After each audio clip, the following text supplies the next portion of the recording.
bien avec vous le frigidaire, s'il vous plaît. Qu'est-ce que tu as idée?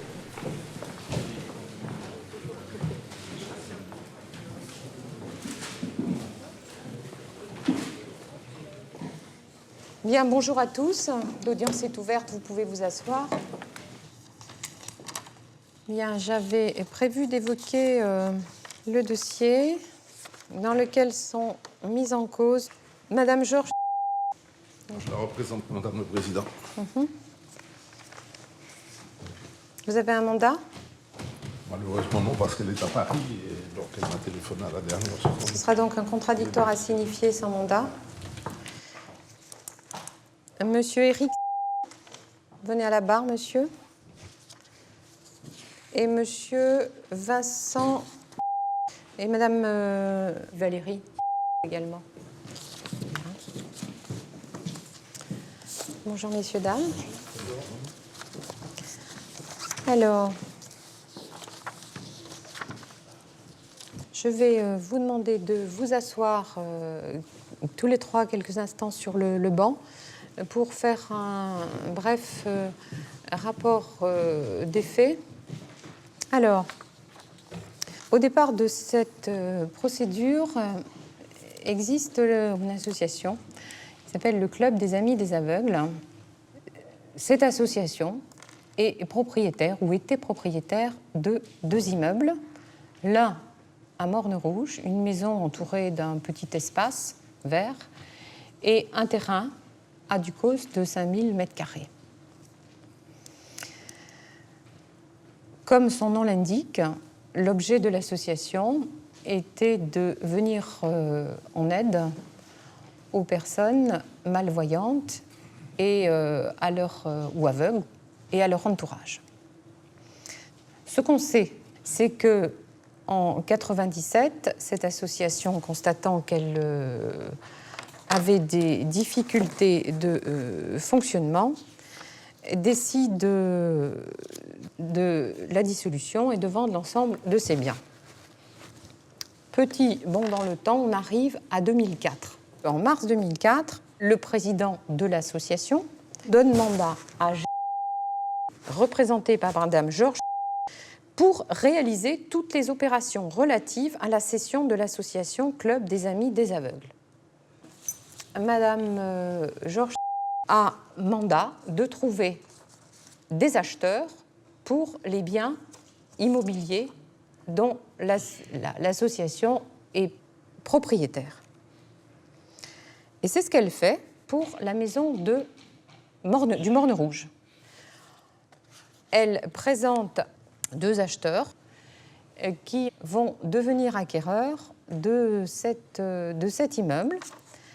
Et le prix de vente est versé par chèque. Et ce chèque qu'on a au dossier est libellé à l'ordre de l'association Club des Amis des Aveugles. Ce qu'on sait, c'est que à l'ordre, Madame Georges va rajouter la mention au recto du chèque, juste après la virgule aveugle, et au dos du chèque va ajouter qu'elle l'encaisse au titre de mandataire de la société. Voilà. Et c'est comme cela que le chèque de 53 000 et quelques 53 356,16 € va se retrouver, on l'a au dossier, sur le compte bancaire personnel de Madame Georges. Et rien ne va se passer pendant 3 ans. Et on va abandonner un instant le devenir de l'immeuble du Morne-Rouge pour s'intéresser au terrain de Ducos. Alors, le terrain de Ducos, il fait 5000 m². Il est intégré dans une parcelle de grande importance et qui intéresse fort les promoteurs immobiliers, notamment M. Vincent, ici présent. Pourquoi? Parce que ce monsieur a acquis tous les terrains qui englobaient celui de 5000 m² appartenant à l'association Club des Amis des Aveugles. Et c'est son métier. Il veut y faire une opération immobilière. Et Madame Georges Je lui dis « Ah, le terrain, c'est un peu ennuyeux, je ne peux pas trop vous le vendre. En tout cas, le club des Amis des aveugles ne peut pas vous le vendre parce que j'ai déjà signé une promesse de vente pour 90 000 euros à monsieur Éric. Je le dis tout de suite, qui se trouve être son gendre, marié à Valérie, sa fille. Et ils conviennent tous les deux, on va faire vite, de l'arrangement suivant. Moi, Éric, j'achète au Club des Amis des Aveugles le terrain pour 90 000 euros et je vous le revends moyennant 300 000 euros, qui est sa valeur réelle. Et pour me rémunérer de ce qu'on peut appeler la soulte, entre les 90 000 et les 300 000, eh bien, je vous propose de me faire construire 2 villas sur ces terrains. Mais là, ça va coincer parce que Maître Perrier, notaire, est informé de ce que ces 2 opérations vont être menées de front et il lui faut des documents. Il lui faut notamment tous les documents ayant trait à l'association. Le procès-verbal autorisant la vente, les statuts, bref, tout un ensemble de documents. Et là, il prend contact avec le président de l'association et de fil en aiguille, le président découvre, si je puis dire, le poteau rose. C'est-à-dire, en tout cas, dans ce qu'il dit, c'est ce qu'il dit. Il découvre que Madame Georges a récupéré la somme de 53 000 euros et il découvre également que sur le terrain de Ducos, eh bien, une opération quelque peu douteuse est en cours, enfin, non achevée, mais en cours. Bon, alors, à ce stade, je vous fais venir à la barre, monsieur, pour que vous nous disiez comment tout cela s'est passé. Alors, j'habitais à l'époque des faits en Guadeloupe. En début 2005, pour une mutation professionnelle, je décide de venir m'installer en Martinique.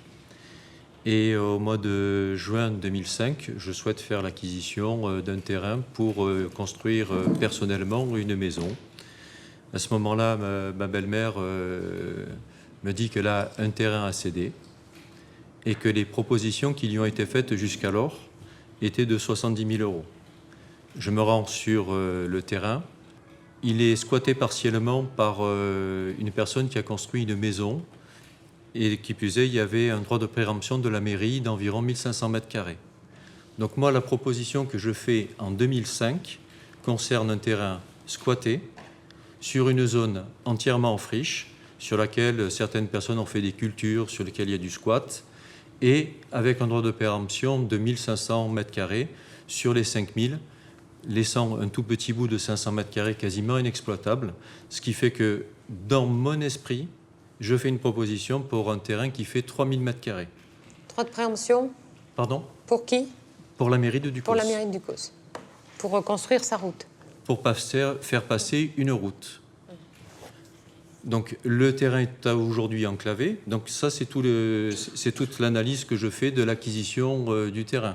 J'achète un terrain enclavé, squatté, et sur une région où... Ça, vous ne l'achetez pas, dans un premier temps. Excusez-moi, oui. Excusez-moi, je fais une erreur. Je fais une proposition à 90 000 euros en 2005, avec pour objectif de construire une maison à titre personnel. C'est pour cela que je suis actionnaire avec mon épouse, puisque nous comptons faire une SCI et une maison familiale. Et il n'est pas du tout question, au moment où je fais la proposition, de vendre le terrain de quelque nature que ce soit. Là-dessus, c'est courant 2006. J'ai contact avec M. Vincent, qui lui possède tous les terrains alentours. Et il m'a fait part du souhait de faire l'acquisition de la parcelle pour laquelle j'avais fait une proposition d'achat. Et il me dit, plutôt que de construire une maison individuelle, j'ai un projet de maison mitoyenne. Jumelée. Maison jumelée. Et il m'a fait une proposition pour la cession de 2 maisons d'une valeur de 310 000 euros, qui était la valeur marchande. J'ai trouvé l'offre excessivement importante Et par contre, j'ai rapidement été ramené à la réalité quand nous avons échangé avec Maître Perrier, qui m'a dit que sur cette cession, telle qu'elle serait faite, j'aurais de toute façon des droits de cession de 120 000 euros à acquitter. Et qui plus est, j'avais des travaux d'aménagement sur les maisons, puisqu'il y avait tous les extérieurs à aménager, ce qui fait que pour conclure cette affaire, j'avais demandé et obtenu un prêt d'une valeur de 180 000 euros. Est-ce que vous vous rappelez de la première, du premier acte que vous avez contracté pour conduire cette opération-là dont vous nous parlez? C'était début 2007, où nous avons rencontré Maître Perrier. Le 5 janvier 2007. À qui nous avons donc exposé les deux transactions, parce que de mon point de vue, il n'était pas question de dissimuler quoi que ce soit. À l'époque, il n'avait pas du tout interpellé sur une valeur minorée du terrain à 90 000 euros. D'accord. Et les deux opérations, il n'avait pas attiré votre attention sur le caractère illégal ou frauduleux de l'opération, de ces deux opérations? Pas du tout. D'accord. Alors, à partir de quel moment les choses deviennent d'abord difficiles, ensuite impossibles? Ça devient, pour moi, la surprise a été quand nous avons fait les convocations par l'intermédiaire de Maître Perrier au mois de novembre. 2007, hein. 2007. Là, on est en novembre 2007. C'est novembre 2007. Convocation pourquoi? Pour la signature, puisque... De l'acte, des deux actes, en fait. Des deux actes. Puisqu'ils étaient prévus que l'on les fasse simultanément. On se rend au mois de novembre à l'étude de Maître Perrier pour la signature des actes. Et là, sans aucune explication, Maître Perrier ne nous reçoit pas. C'est-à-dire que le 19 décembre, dans ce que j'ai compris, quand vous allez à son cabinet le 19 décembre, vous forcez sa porte. Vous n'avez pas rendez-vous le 19 décembre. Pour moi, nous étions convoqués à la signature des actes. Mais vous aviez une convocation écrite en bonne et due forme? Non, j'avais aucune convocation. Donc votre convocation, vous la tenez d'où? Je ne me rappelle pas aujourd'hui qui m'avait convoqué, si c'était Monsieur Vincent, si c'était ma belle-mère. Et j'ai forcé la porte de personne.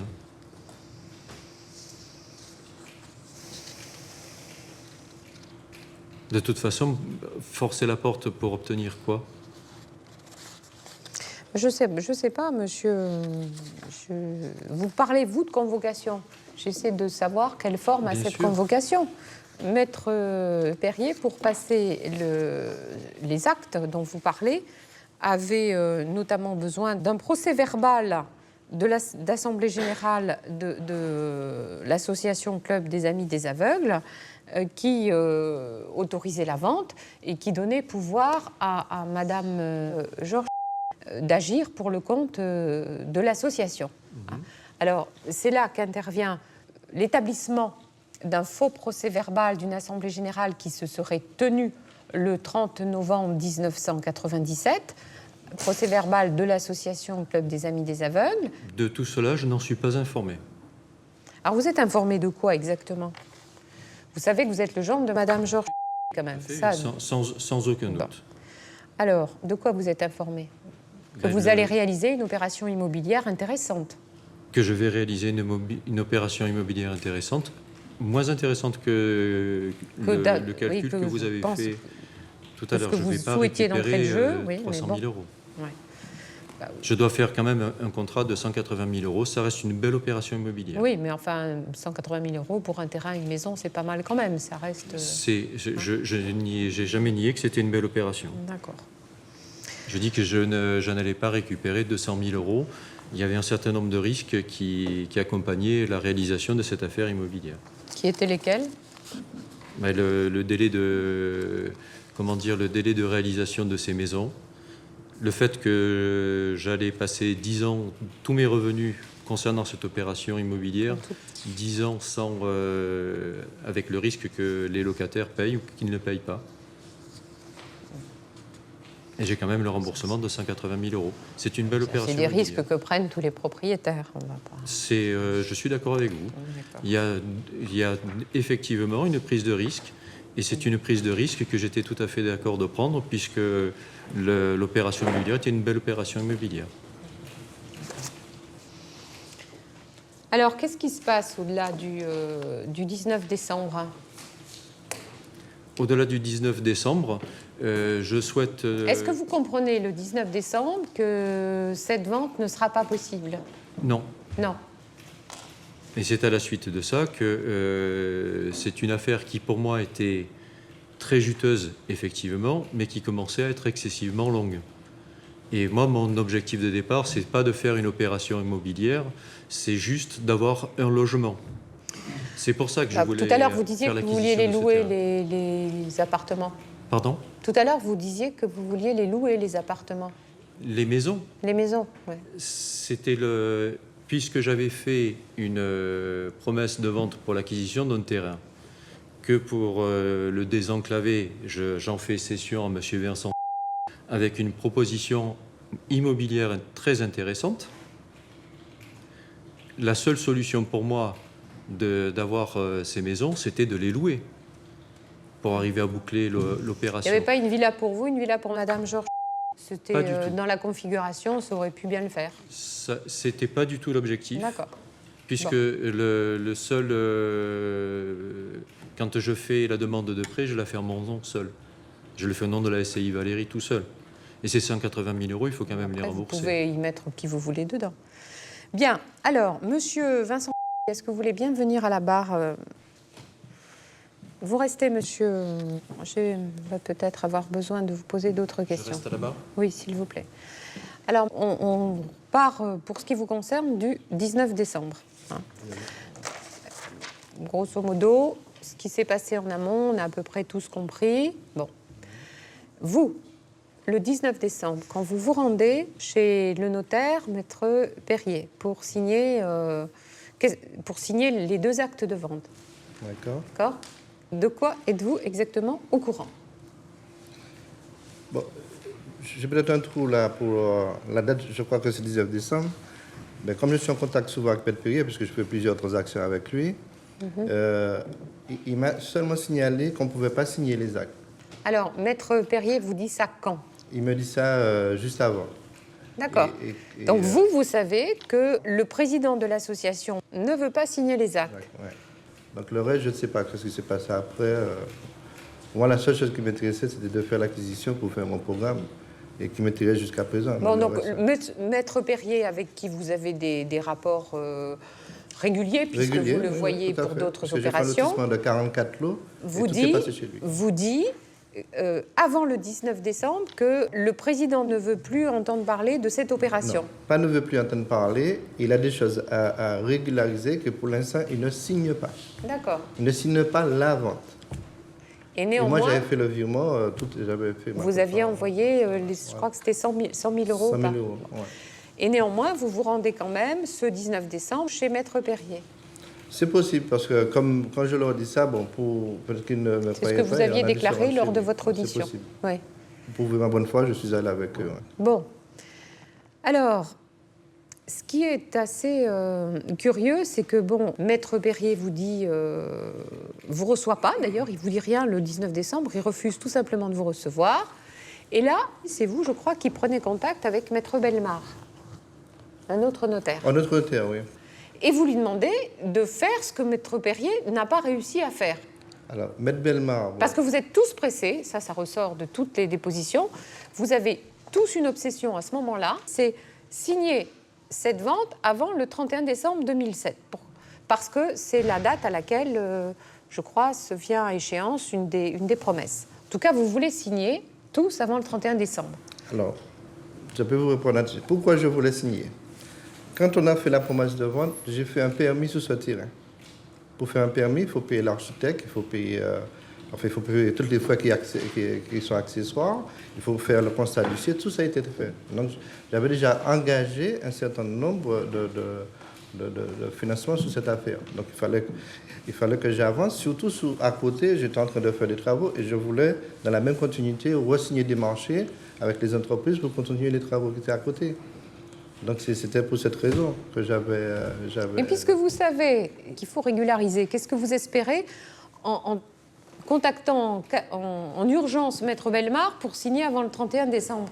Madame, Maître Bellemare, c'est une amie. Donc j'ai quand même le droit de l'appeler et de lui demander de se renseigner pour savoir qu'est-ce qui se passe, pour avoir des explications. C'est tout à fait normal. Parce que moi, je viens de vous dire qu'aujourd'hui, j'ai engagé des frais sur cette affaire. Monsieur, vous avez le droit, mais je vous rappelle que vous êtes poursuivi pour tentative d'escroquerie. Donc le tribunal essaie de s'y retrouver. D'accord ? Je ne sais pas où il est l'escroquerie. Hein. Moi, je suis acheteur, je ne vois pas comment je peux escroquer. Bon, enfin, ça c'est... Eh bien, la tentative d'escroquerie pourrait résulter du fait que vous faites tout le nécessaire pour signer avant le 31 décembre 2007, en sachant pertinemment que Madame Georges a un pouvoir qui est largement en difficulté du fait des découvertes récentes par le président de l'association, de tout le montage qu'elle a pu faire. Alors, permettez-moi de vous dire quelque chose. Moi, j'ai confiance en mon notaire. Donc, je suis acheteur, je demande à mon notaire de faire une promesse de vente. C'est à lui de rassembler les pièces qui soient conformes, qui soient authentiques, pour faire la promesse de vente. Pour qu'il puisse arriver à la vente, il faut qu'il ait tous les éléments. Donc maintenant, on était à la finalité. Bon, Maître Bellemare ne les a pas obtenus. Qu'est-ce que vous pouvez moi, je ne sais pas, c'est comme on a un avocat. J'ai un avocat là, je lui demande de me défendre, je lui donne les éléments, c'est à lui de faire valoir. Mais sur les faits, c'est à vous de répondre. Comment? Sur les faits, c'est à vous de répondre. Oui, mais c'est ce que je suis en train de vous dire. Maintenant, je suis acheteur, je suis promoteur, je fais une opération qui est à côté de ce terrain. Je vais de vous expliquer. Maître Perrier, c'est un notaire qui passe les ventes avec les éléments que la partie vendeur donne. Et à partir du moment que les éléments sont OK, il passe. Au dernier moment, il m'informe, il n'y avait que la signature du président qui dit qu'il ne signe pas. Qu'est-ce que vous voulez que je fasse? Mais alors, qu'est-ce que vous espériez de Maître Bellemare? En tant que notaire, de savoir auprès de Maître Perrier en tant que confrère pourquoi il ne signait pas. Donc, vous étiez la difficulté parce que je ne comprenais pas, puisque tout était OK, je ne comprenais pas, il fallait que j'essaie de comprendre. Vous comprenez? Aujourd'hui, j'ai quand même de l'argent qui est bloqué. Alors, justement, que s'est-il passé depuis l'époque des faits? C'est-à-dire, on est à début 2008. Le terrain, vous n'en êtes toujours pas propriétaire. Alors, le terrain, il est toujours là. Ouais. Hein, il n'est pas vendu. De toute façon, il ne peut pas être vendu à qui que ce soit que nous, puisqu'il est enclavé. Et donc, on essaie de voir si on peut faire l'acquisition. Vous en êtes au même point? On est au même point. On va être simple, en 4 ans après, on en est au même point. Vous, monsieur, vous avez bien évidemment renoncé à proroger les promesses de vente. Là, tout est fini, là. D'accord. C'est d'ailleurs ce que votre épouse avait fait savoir, je crois qu'en juillet 2008. Que je lui ai dit de tout arrêter. En juillet 2008, vous recevez un appel téléphonique de madame, c'est ce que vous avez déclaré, vous disant que de toute façon, vous arrêtez... Enfin, elle a essayé Valérie d'une manière... Ah non, moi, j'ai jamais eu contact avec elle. Vous avez déclaré au service de police avoir reçu un coup de fil de madame disant qu'elle arrêtait, qu'elle souhaitait ne plus donner suite. Bon, venez à la barre, madame. J'ai appelé M. Vincent, je m'en rappelle bien, parce que je venais de passer en fait 36 heures. Parce que en garde à vue? Non, pas moi. Mon mari et ma mère. Mais vous, ça a été plus tard. Ouais. Donc j'avais demandé que ça serait bien que tout ça s'arrête. Parce que finalement, dans cette histoire, j'ai l'impression que c'est un peu de ma faute. Parce qu'il se trouve qu'en fait, en 2004... nous vivions en Guadeloupe, j'arrive chez ma mère, elle me parle d'un terrain qu'elle avait vendu 1 an ou 2, je ne me rappelle plus exactement les dates, au Morne Rouge, et elle me dit qu'elle a un autre terrain à vendre.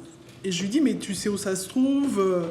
Elle ne sait pas où ça se trouve, elle ne sait pas la taille du terrain, et elle me dit, c'est Michel qui m'a donné tous ces documents, et elle me remet un fatras de documents, et je me mets à lire ces documents pour essayer de trouver pour elle la localisation, Je lui ai dit, mais maman, tu n'es pas agent immobilier. Elle me dit, non, mais c'est par rapport à Michel, justement, je suis en train de faire cette action pour Michel. Et je prends ces documents. C'était à quelle date en 2004? Vous vous rappelez Je sais que j'étais enceinte, c'était au moment où j'étais enceinte. Mon fils étant né en décembre 2004, donc c'est forcément entre mars et décembre 2004.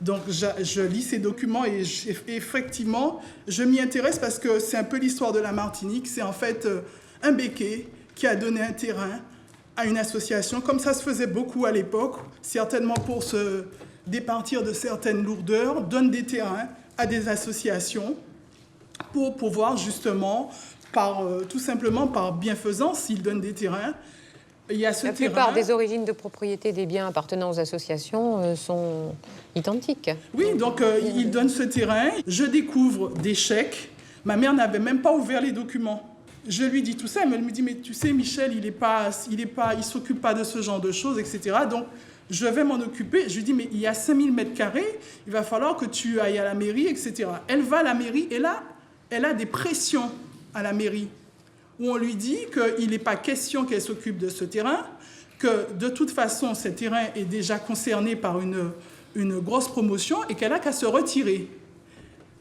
Là-dessus, on lui dit que ce terrain... Et en fait, je pense que là où elle s'emballe un peu, c'est parce que justement, elle a un peu ce caractère, on lui fait tellement de pression, on lui fait tellement de menaces, qu'elle finit par dire, eh ben non, ce terrain, je vais trouver un acquéreur.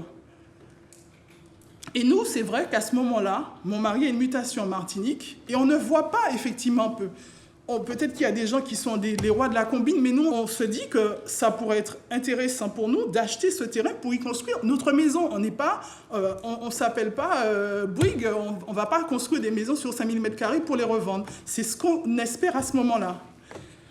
Après, Michel, pour les 50 ans de ma mère en 2006, il était là.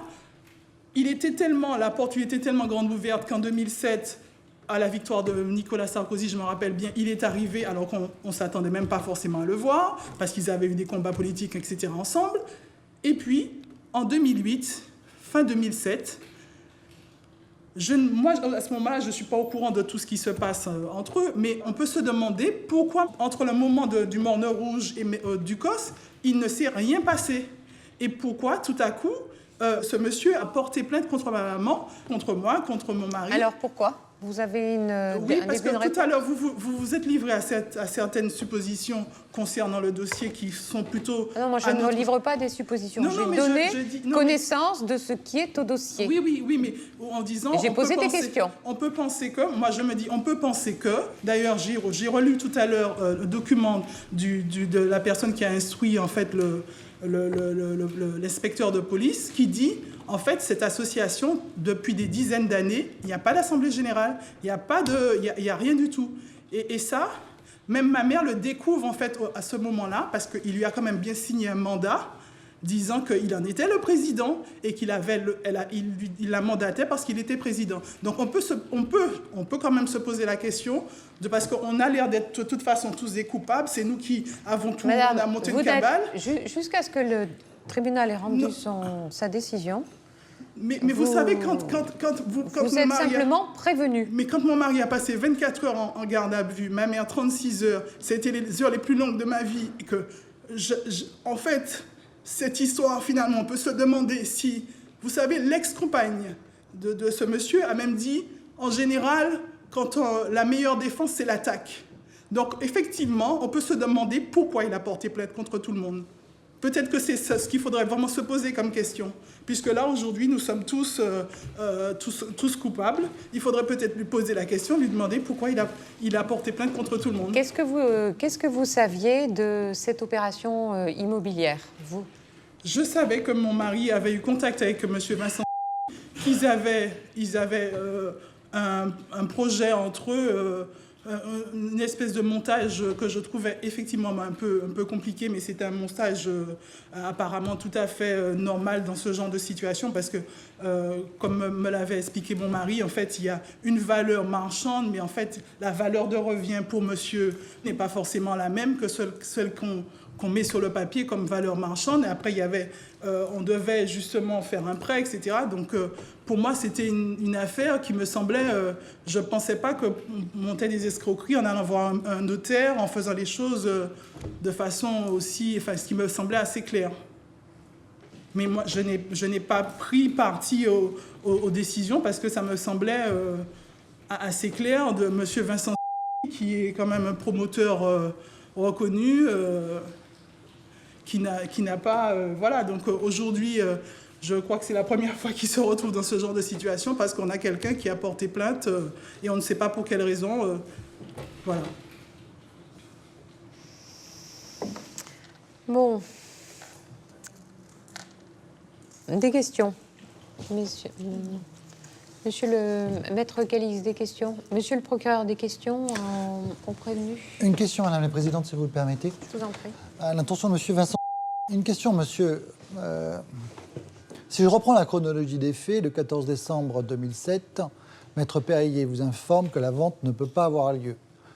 Le 19 décembre, vous lui faites déposer un chèque de 100 000 €, je crois, de mémoire.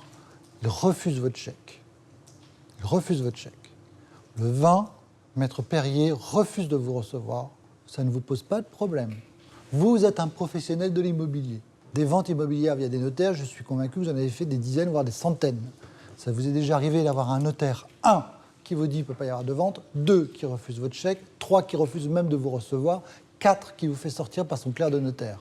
Vous, professionnel de la vente, ça ne vous pose pas de problème. Enfin, dans l'état que vous le décrivez, vous trouvez que c'est... Mais c'est pas du tout comme ça que ça s'est passé à la réalité. Bon, la façon dont vous le décrivez, comme s'il y a des problèmes, il n'y a aucun problème.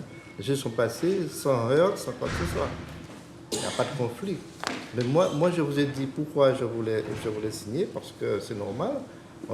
Je ne comprenais pas pourquoi il ne voulait pas signer. Je ne comprenais pas. Moi, je suis acheteur. Hein. On aurait dit que c'est moi le coupable, je suis acheteur. J'achète pour faire une promotion dont je suis à côté. Pour moi, je suis dans les droits les plus absolus. D'accord. Vous étiez... Ce qui est intéressant aussi, c'est que la vente, en tout cas initialement, devait avoir lieu entre l'association, le Club des Amis des Aveugles, d'une part, la SCI Valérie, et ensuite la SCI que vous aviez. On est d'accord? On est d'accord. Et là, il y a quand même une sorte de dialogue, je trouve, assez intéressant ou surréaliste. C'est qu'en gros, depuis le début, vous faites comme si vous n'étiez pas au courant qu'ils étaient en relation familiale complète. Oui. Pourquoi? Mais monsieur le procureur, pourquoi je dois me mêler? Moi, je suis dans les affaires, je n'ai pas de sentiment. Je fais des affaires, je n'ai pas à me mêler. On est dans un cadre légal, moi, je n'ai pas à me mêler des choses familiales. Vous savez, on a une promesse de vente, on a tout. D'accord. Vous savez, à ce moment-là, que vous avez une dame qui est en train de vendre à une SCI dans laquelle il y a sa fille et il y a son beau-fils qui sont dedans, et que cette dame n'agit pas pour son compte propre, mais pour le compte d'une association, ça ne vous pose pas de problème. Que les gens font tout pour vous le cacher, parce que vous le dites vous, clairement, que vous le savez, mais qu'à aucun moment ils ne vous le disent, et en gros, on vous casse les choses, ça ne vous pose pas de problème. Et que, d'autre part, que là, la vente est en train de se passer très mal, et là, ça ne vous pose aucune difficulté. Alors, monsieur le procureur, bon, peut-être que vous ne savez pas mon entourage, je suis un chef d'entreprise, je dirige à peu près une quinzaine de sociétés, j'ai 60 salariés à l'époque, hein, puisque maintenant j'en ai moins. Et je suis un peu le cerveau du groupe, c'est un petit groupe qu'on a, d'accord? Donc moi je délègue beaucoup. Je ne fais pas de sentiments, je suis en train de traiter 1000 choses à la fois. Il faut que ça aille vite. Quand on attaque quelque chose, il faut que ça se termine. C'est mon caractère. Maintenant, quand vous me dites que je n'ai pas été sensibilisé par ça, non, quand je l'ai découvert, j'ai été stomaqué. Mais qu'est-ce que vous voulez que je fasse à ce moment-là? Alors, même s'il y avait une irrégularité, j'aurais compris. Puisque j'ai un notaire qui est mon garant. Le notaire, c'est mon garant. Mais le notaire, lui, se retire, justement. Bon, alors... Excusez-moi, est-ce que je peux poser une question? Parce que là, je comprends apparemment, il y avait un problème à ce que ma mère vende parce que nous étions apparentés. Est-ce qu'il y avait une incompatibilité juridique à ce que ma mère réalise cette vente à la SCI? La compatibilité juridique n'existe pas à ce sens-là. Et le problème, c'est la transparence et le prix, l'escroquerie. Quand vous avez un terrain, vous dites, moi, j'ai un terrain que je suis chargé de gérer pour une association. Je le vends 90 000 € à une SCI. qui, au même moment, fait une promesse de vente du même terrain à 310 000 euros. Quand donc la valeur réelle du terrain, ce n'est pas 90, c'est 310. Et que la SCI, on s'aperçoit qu'en réalité, cette fameuse SCI, c'est c'est-à-dire sa fille et son beau-fils, il y a un problème. C'est-à-dire qu'on est en train de mettre en place un mécanisme où il y a une vente qui est faite totalement à vil prix, au profit d'une structure familiale qui elle-même va, pour le coup, elle, faire une totale plus-value sur le sujet, parce qu'elle va passer à 310 000 euros. Ça, c'est un vrai problème. Est-ce que je peux intervenir C'était sur clairement dit ce par moi. sujet? Oui. Vous me permettez? Malgré tout, à ce niveau-là, le notaire l'a accepté. Et pour ce qui concerne les 90 000 euros, c'est une proposition que j'ai faite au départ sans idée de vendre. L'idée de vendre n'est intervenue qu'un an plus tard. C'est peut-être à M. Vincent de justifier les 330 000 euros qu'il m'a offert. Mais le prix, s'il y a un expert à nommer pour connaître le prix du terrain, je suis d'accord. Pas, le prix n'est pas en question dans le dossier. Pas le prix final. Je ne suis pas maître de l'offre qu'on m'a faite. qu'on parle. Je ne suis pas maître de l'offre qu'on m'a faite. Le prix que j'ai payé... Ce dont vous êtes tous soupçonnés, et même renvoyé devant ce tribunal c'est d'avoir tenté, en sachant l'exacte vérité des choses, de signer ces actes de vente qui vous rendaient, vous, monsieur, propriétaire du terrain, et vous, monsieur, qui vous permettaient de bénéficier des avantages dont vous avez tout à l'heure dit qu'ils étaient intéressants, voire juteux. Voilà. C'est tout. C'est tout. D'autres questions avant que je passe aux éléments de personnalité? Non, pas d'autres questions. Non. Alors, sur les éléments de personnalité, Madame Valérie, un casier judiciaire vierge. Donc, on sait, Madame, que vous êtes mariée avec Monsieur. Comme vous avez parlé de votre grossesse, on sait que vous avez au moins un enfant, peut-être un seul. Et que vous vivez apparemment, vu l'adresse commune, toujours ensemble avec votre enfant. Vous vivez toujours ensemble avec votre enfant. Est-ce que vous travaillez? Est-ce que vous avez un emploi? Oui, je suis directrice commerciale d'une société. D'accord. Quel est votre salaire? À l'année, ça fait un peu moins de 40 000 euros. Vous, monsieur, votre casier judiciaire est vierge également. On a sur vous les mêmes renseignements en personnalité que ceux que je viens d'évoquer pour votre épouse. Vous étiez directeur aussi commercial d'une société du fait de votre mutation de Guadeloupe en Martinique. Quel est votre Aujourd'hui, montant, j'ai changé de fonction toujours au sein du même groupe. Je suis responsable de zone, je gère 6 sociétés. D'accord. Quel est votre salaire? Aujourd'hui, je fais 105 000 euros net. Par an? Annuel. Annuel, d'accord. Quand je dis cela, c'est salaire plus commission et intéressement sur oui, c'est revenu fiscalement imposable. Absolument. Monsieur Vincent a également un casier judiciaire vierge. On sait donc qu'il est promoteur, qu'il gère un peu moins de 60 salariés actuellement, une quinzaine de sociétés. Exact. Et nous manque votre situation de famille et vos revenus, monsieur? Marié, 2 enfants à charge, revenu 200 000 euros. D'accord. J'ai quelques mandats aussi. Dont celui de conseiller prud'homal. Voilà. Madame Georges a également un casier judiciaire vierge. Les renseignements qu'on a à son sujet sont assez minces. On sait qu'à un moment donné, elle a fait de la politique, qu'elle était une des représentantes de l'UMP sur la Martinique. D'ailleurs, vous y avez fait, je ne sais plus lequel de vous y a fait allusion tout à l'heure. Et quant à sa profession, que fait votre maman, madame? Alors, elle est retraitée de la fonction publique territoriale. Elle a pris une retraite anticipée, puisqu'elle est née en 1956. Donc, Bien, sur la personnalité, y a-t-il de la part des uns et des autres des questions? Pas de questions. Non. Asseyez-vous, madame, messieurs, devant vos avocats. On va entendre Maître Calixte d'abord, en partie civile. On vous écoute, Maître Calixte. Le docteur est un ophtalmologue, donc c'est vraiment quelque chose qui lui tient à cœur, le fait d'aider les non-voyants, les malvoyants. Donc pour lui, il était clair que par rapport au mandat qu'il avait pu confier à Madame, eh bien, elle encaisserait ce chèque au nom de l'association et ferait le nécessaire pour pouvoir régler les dettes. Leur fille l'a dit tout à l'heure, l'a mentionné, il y avait une vraie amitié entre eux, ça faisait des années qu'ils étaient ensemble dans cette association. Donc, et puis il y avait toute cette antériorité qui fait qu'à partir du moment où il lui a donné mandat, il est très occupé par ailleurs. C'est bon, tu te débrouilles, tu t'en occupes, je te fais confiance à 300%. Donc en 2004, il y a cette vente de Morne Rouge qui est signée. On a des sous, c'est bon, on va pouvoir finir de liquider tranquillement l'association. Et puis, c'est en 2007, à l'occasion de tout ce qui se passe pour la vente du terrain de Ducos, qu'il a Maître Perrier au téléphone et qu'en discutant comme ça, il découvre que ce fameux chèque n'a jamais été encaissé pour le compte de l'association. C'est comme ça que, stop, on arrête tout. On ne signe plus Ducos, on voit ce qui s'est passé par ailleurs, et là, la confiance, elle est rompue. Cette confiance qui existait depuis tant d'années, eh bien, elle n'a plus lieu d'être parce qu'il voit qu'il a été gravement floué et gravement abusé. Bon, la situation est ce qu'elle est aujourd'hui. Il faut savoir que le docteur a payé sur ses fonds propres près de 20 000 € de taxes foncières, précisément parce que cet argent n'avait pas été reversé au profit de l'association. Donc, qui c'est qu'on a saisi? C'est le président.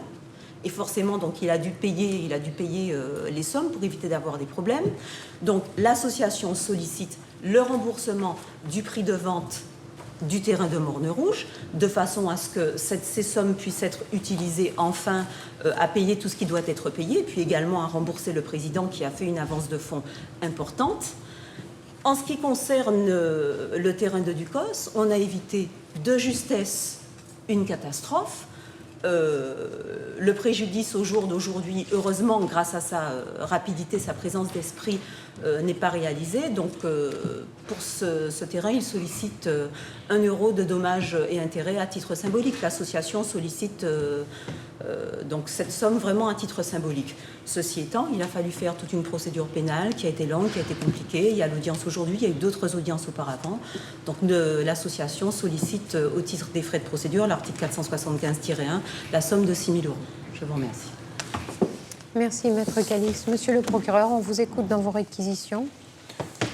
Oui, Madame la Présidente, Madame, Monsieur du tribunal, aujourd'hui, vous avez en réalité jugé 4 personnes, même si la principale protagoniste n'est pas physiquement dans la salle d'audience aujourd'hui. S'agissant de la maison à Morne Rouge, la maison à Morne Rouge a été vendue le 3 juin 2004. La cession se fait au profit d'un couple, peu importe, la question n'est pas là aujourd'hui, et c'est l'association, le Club des Amis des Aveugles, qui est le cédant. Prix de la vente, 53 000 €. Très bien. Le chèque de la vente est remis à Madame Georges. Le lendemain, 24 heures plus tard, l'argent va être déposé sur son compte personnel et toute la somme va être entièrement captée par elle. Rien ne retournera sur l'association. Rien. Deuxième partie, c'est le terrain de Ducos. Madame veut vendre le terrain. En face d'elle, on va retrouver, moi je vais sauter une étape, non pas la SCI Valérie. La SCI Valérie, c'est son gendre et sa fille, mais un acquéreur potentiel qui est en réalité M. Vincent. Et en réalité, dans la vente, ce qui est conclu, ce qui est dit dedans, c'est de dire que dans la même vente, dans un instant de raison, le terrain va passer de le club des amis des aveugles à la structure familiale, et dans l'instant de raison, c'est-à-dire le microlième de seconde qui suit, le même terrain va être vendu, là pour le coup à plus de 200 000 €, enfin au total 310 000 €, je suis désolé, j'ai calculé la plus-value, mais 310 000 €, à monsieur Vincent. Donc l'idée dedans, c'est pas de vendre à la famille et de trouver ensuite un acquéreur, c'est dès le début, dès que c'est construit, c'est de vendre à monsieur Vincent 310 000 €, mais de se débrouiller pour que l'argent, la plus-value, la valeur aille directement dans les poches de la famille. Elle avait le droit de le vendre à la rigueur, à une structure familiale. À la rigueur, on peut le discuter. Il faut passer devant l'Assemblée générale, il faut qu'il y ait une autorisation de l'Assemblée générale, de l'association, etc., etc. Enfin, on peut le faire sous des conditions extrêmement restrictives de transparence et d'autorisation. Là, il n'y a rien de tout ça. Et c'est tellement peu transparent, c'est le contraire. Pendant très longtemps, on a un jeu de dupes qui se passe, qui est absolument truculent. Alors que, c'est la mère et son beau-fils. 2, lui, il sait que c'est la mère et son beau-fils. Et tout le monde fait semblant de faire croire que c'est pas vrai. Monsieur Vincent, qui le sait depuis le mois de décembre 2007, va expliquer qu'en réalité il le savait, qu'il ne le dit pas aux autres, qui va expliquer qu'il la laisse danser devant lui alors qu'il sait très bien qu'ils sont en train de faire un truc en famille mais qui ne veut rien dire, etc., etc. C'est un jeu de dupes qui se joue depuis le début. Parce que tout le monde sait qu'on est dans l'opacité complète et que le sujet pour l'un, c'est absolument d'avoir le terrain pour totalement finaliser sa promotion, les autres, c'est de le vendre en 4 temps larges. Et si M. n'était pas été dire le 14 que finalement c'était bien lui le président et que tout ça c'était faux, mais le 30 décembre, la vente aurait eu lieu, l'association se serait vue dépouillée totalement de ce terrain, la SCI Valérie aurait eu 248 000 € d'indemnisation. En tout cas, la tentative d'escroquerie, elle est parfaitement constituée. Alors aujourd'hui, tous les protagonistes vous disent pas du tout, on était sympathiques, on se connaissait pas, on voulait pas faire ça. Certes, on voulait un peu d'argent, mais on pensait faire une bonne affaire et c'est tout à fait légal. Oui, c'est légal. Dans le formalisme tel qu'on veut présenter, c'est parfaitement légal. À partir du moment où vous oubliez que tout le monde ment, que vous oubliez que tout le monde a trafiqué les pièces, qu'on a fait des faux pour faire passer tout ça, c'est parfait. Le seul problème, c'est que ça ne marchait pas sans cela.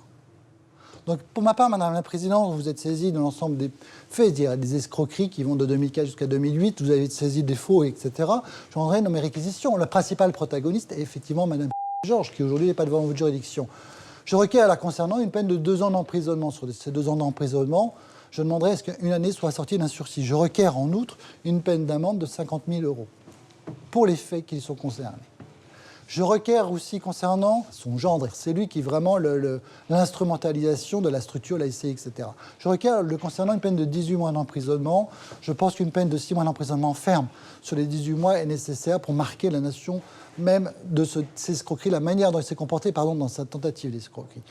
Madame Valérie, j'ai plus de difficultés, parce qu'en réalité, on la voit totalement en retrait dans la procédure, même si on sait qu'elle est proche de sa mère, ce n'est pas la question et ce n'est pas le sujet juridique aujourd'hui. Ce n'est pas elle qui va instrumentaliser dans tous les actes qui sont dans le dossier. Ce n'est pas elle qui va être en avant sur les négociations. Ce n'est pas elle qui va être en avant sur la formation de la SCI. Ce n'est pas elle qui va être en avant dans les réunions de notaires, etc. Donc, je dirais, j'ai un doute sur son implication complète quant au mécanisme mis en place. Moralement, elle savait très bien ce qui était en train de se passer à ce moment-là avec elle dedans. Factuellement, elle ne s'est pas du tout impliquée. En tout cas, je n'ai pas de trace d'implication. Moralement, elle est impliquée parce qu'elle donne son nom. Moralement, elle est impliquée parce qu'elle est bénéficiaire, elle sait qu'à la fin, c'est bien elle, via la SCI, qui va récupérer quelque chose. Le reste, elle ne s'en mêle pas. En tout cas, je ne la vois pas apparaître.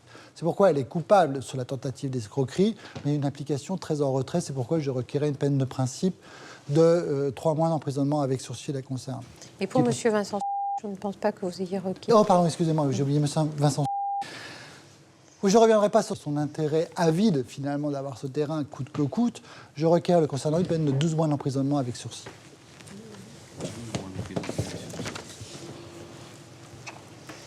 Merci, Monsieur le procureur, pour ces réquisitions.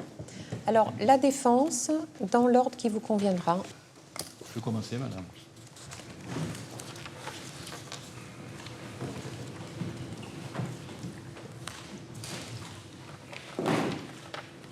Madame le Président,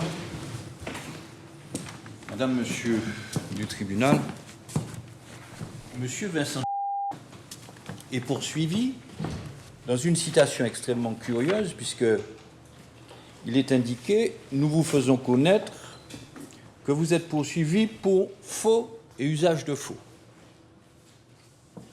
Voilà quelqu'un qui n'est pas vendeur. Voilà quelqu'un qui n'est pas intermédiaire. Voilà quelqu'un qui est au bout de la chaîne, dont le seul souhait, c'est d'acquérir un terrain. Et je crois qu'on ne peut pas lui faire ce reproche-là. En tout cas, pas au point d'en faire une infraction. Il veut acheter le terrain. Pour une raison qui est très simple, madame.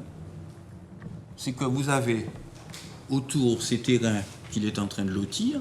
Les lotissements sont terminés, les appartements et les maisons sont vendus au moment où nous parlons. Et qu'est-ce qui se passe? C'est que ce terrain au milieu de 5 000 mètres carrés constitue, si vous voulez, aujourd'hui une petite forêt vierge, puisque personne ne s'en occupe, et que, évidemment, tous les riverains autour se plaignent du fait que sortent de là toute espèce d'animaux, notamment les rats, qui infestent tout le coin. Voilà la situation. Donc, quand il dit qu'effectivement, la personne la mieux à même de faire cette acquisition, c'est lui. C'est la plus stricte des vérités. Alors, on nous dit, au travers de la petite histoire, que l'un connaissait l'autre, qui connaissait un tel, qui connaissait un autre. Qu'est-ce que ça a à voir? Moi, je ne suis pas là pour entrer dans les petites histoires de l'association des aveugles. Ça ne m'intéresse pas. J'ai beaucoup de travail. Moi, ce qui m'intéresse, c'est un terrain qui est là, pour lequel j'ai fait des offres, et qui ne sont pas des offres dérisoires. Où sont les manœuvres? Parce que je pense que c'est la seule chose. Hein. On n'est pas sur la qualité vraie, on n'est pas sur la fausse qualité, on n'est pas sur le faux nom, on n'est pas sur tout ça. Ce qui reste, ce serait les manœuvres frauduleuses. Quelle manœuvre frauduleuse aurait été accomplie pour obtenir la remise indue de quelque chose et qui aurait causé un préjudice? Quels sont les éléments de fait concrets, réels, qui sont à l'appui de cette affirmation? Il n'y en a pas. Il y a des petites histoires entre amis ou entre parents. Et l'acte de vente a été établi au profit de l'association, le chèque étant déposé chez le notaire. Que le chèque après soit récupéré par X, Y ou Z, transformé, manipulé, falsifié, etc. Ce n'est pas le problème de M. Vincent. Et puis, Madame le Président, pour finir, dans cette infraction d'escroquerie, qui est une infraction intentionnelle, quelle est l'intention? Quelle est l'intention? Quel détournement pourrait se poursuivre autour de cette intention? Monsieur n'a qu'une intention, c'est acheter, c'est-à-dire faire un acte de vente. Un produit, un prix. Et par conséquent, Madame le Président, je pense que dans le dossier que vous avez, qui est à mon avis extrêmement mal ficelé, pour ne pas dire plus, il n'y a pas d'élément permettant de retenir monsieur dans les liens de la prévention. Il n'y a aucun élément. Madame le Président, je ne serai pas beaucoup plus long, surtout que l'heure est tardive. Je pense que vous aurez compris que l'intention, en ce qui concerne monsieur, il n'existe absolument pas de détourner quelque bien que ce soit de l'association, parce que c'est ça le fondement de l'escroquerie. Et par conséquent, je pense qu'on ne peut pas le retenir dans les liens de la prévention. Merci, Maître Langeron. Maître Jean-Joseph? Maître Luc Caillol, avant. D'accord. Maître Luc Caillol, alors. Madame, Monsieur le tribunal, tout commence très simplement. Un accord va intervenir, effectivement, pour la vente de ce terrain qui appartient à l'association Le Club des Amis des Aveugles pour le prix de 90 000 €. Et intervient monsieur Vincent. Il veut acheter ce terrain. Alors, on va se dire, mais c'est vrai, il y a une énorme différence. 90 000, 310 000. Bon, il y a un bénéfice. Il va se sucrer dans cette affaire-là. Il va faire un bénéfice de près de 200 000, 220 000 €. Et puis voilà, on va imaginer tout de suite que c'est une affaire de famille, qu'il y a un plan, un montage pour essayer d'escroquer l'association du Club des Amis des Aveugles. Et l'imagination permettant tout, on va se retrouver ici, devant le tribunal correctionnel. Mais ce qu'il faut savoir, c'est qu'on a 40% du prix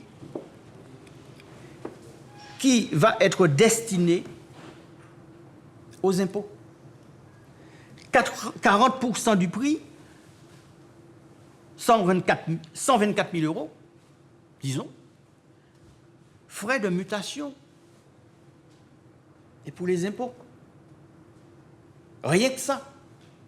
On a ce montant-là. Il faut l'écrire, il faut le dire, il faut l'affirmer. Ce dernier, d'ailleurs, fera un prêt, madame. Un prêt de 180 000 € pour permettre la sortie fiscale, pour payer cette somme de plus de 120 000 €. Et ce n'est pas quelque chose qu'on invente. On a la preuve de cela. Monsieur n'a jamais réalisé et fait usage de faux pour tenter de tromper l'association du Club des Amis des Aveugles. C'est ce qu'on lui reproche en déterminant cette association à consentir la vente de l'immeuble contesté.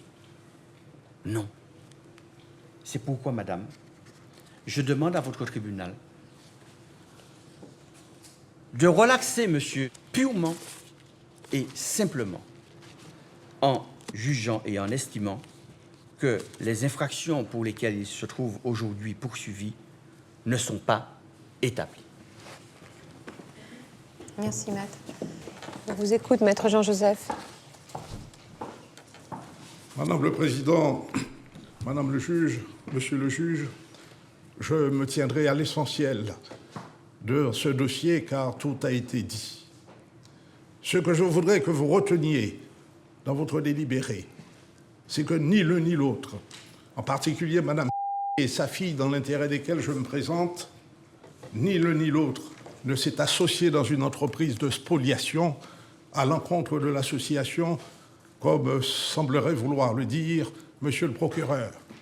Pour rester dans l'orthodoxie juridique de cette affaire, on peut presque dire que tout est faussé au départ, car vous avez un procès verbal en 1997 de cette association qui fait état de la vente d'un actif que constitue la maison de Morne-Rouge. Et puis, de 1997 à 2004, silence. 2004, Madame bénéficie d'un mandat, mais ce n'est pas un mandat de vente, Madame le Président. Ce document s'apparente plus à une mission de liquidation de l'association.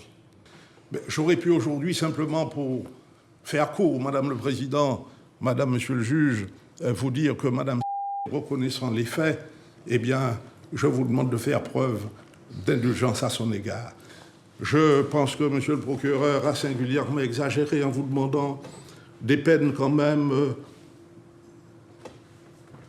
excessives pour tous les prévenus qui sont ici aujourd'hui. Je pense que Madame fille devrait faire l'objet d'une relaxe. Monsieur le procureur n'a pas osé le dire, mais on a senti dans ses réquisitions qu'il y avait un faible à cet égard et qu'il n'y avait pas beaucoup d'éléments qui eussent pu soutenir une telle demande de peine. En conséquence, Madame le Président, Madame, Monsieur, eu égard aux conditions dans lesquelles cette affaire s'est déroulée, je vous demande de sanctionner avec beaucoup de mesures Madame et de relaxer des fins de la poursuite. Sa fille, j'en ai terminé. Merci, maître Jean-Joseph. Avez-vous d'autres observations à faire valoir? Non? Bien, donc le dossier est mis en délibéré au 10 septembre dans cette affaire. Voilà, suspension jusqu'à 3h30.